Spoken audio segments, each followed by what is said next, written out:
So, I know people have been asking, well, when's Ethereal or Shoto X listener coming back? This is today's last part for the writing of mine. But I do want to say the camp, when Bakugo gets kidnapped, this AU has a different plot for it. So, yeah. I'm sorry, but anyways, let's get going.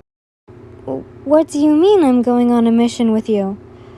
Dabi had come up to you and said you would be coming with him for a mission. Yeah, we need you. Your eyes sparkled. Really? You were happy and wanting to do this so bad. Yeah, tomorrow night you're coming. Got it? He asked, as he looked down at you. You froze, then nodded with a smile on your face. He stood there still for a bit, looking at your face.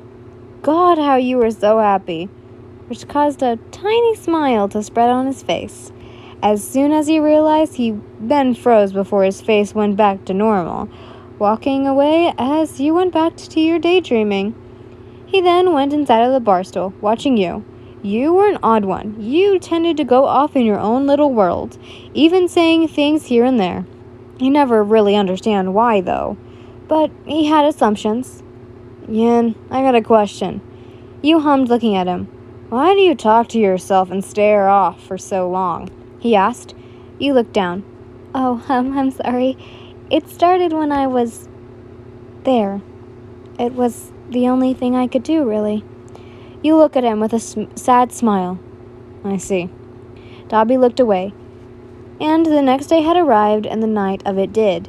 You and Dabi were the first ones to be there, and you hid behind Dabi once the others came. God, they made you, scared. You didn't like two of the guys. What the hell? Two fucking schoolgirls? A really tall, bulky blonde spoke. Toga only giggled as she scampered over to you. We're not just any schoolgirls. She grabbed you and brought you next to her. We're the Power Girls. Her arm was wrapped around your shoulder and a big smile on her lips. God, why the hell? I gotta work with school kids. He spat. One of them's not just a school kid. Dabi hissed, looking at the male. And what the hell you got, huh? He walked up in front of Dabi. You two better listen. Shigaraki spoke as he entered in the room. You listen here now. He spat. Time skip. You looked over the forest, still wondering why you were here. A hand was placed on your shoulder.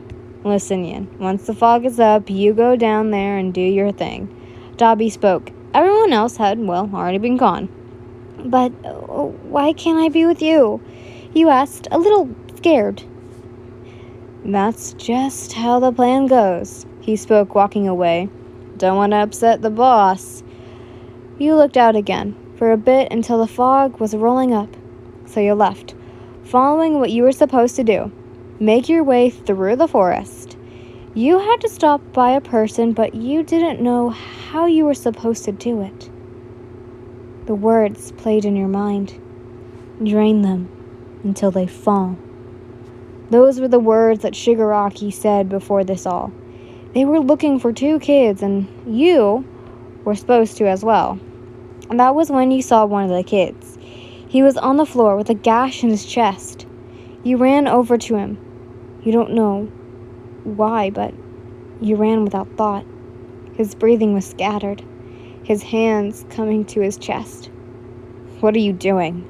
Dabi's voice came from behind me. I'm sorry. I looked back at him, my mouth shivering a bit. Well, I'm kind of glad you're here now. Toga got him pretty good. He spoke. You turned to the body. Was this the boy they wanted? You wondered.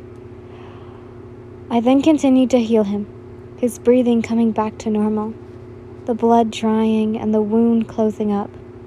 Okay, let's go before this kid wakes up and the others come. He went to pick up the kid, but an ice wall blocked you and Dabi from each other. You then could hear commotion over there. Yin, get away from here! You heard Dabi spat. The kid to your right was gone.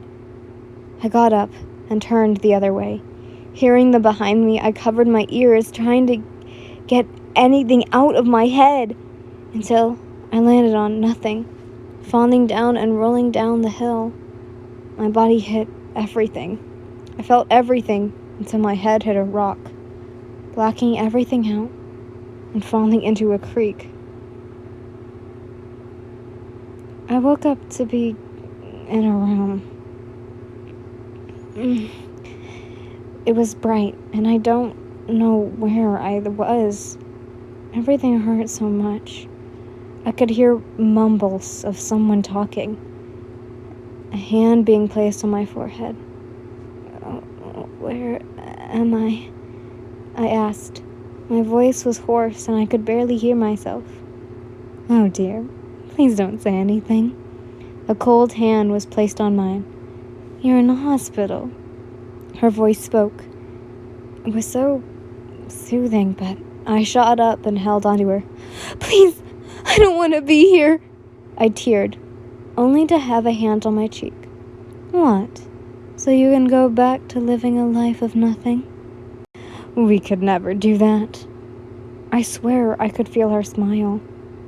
I felt calm, nice, like I wanted to be next to her forever.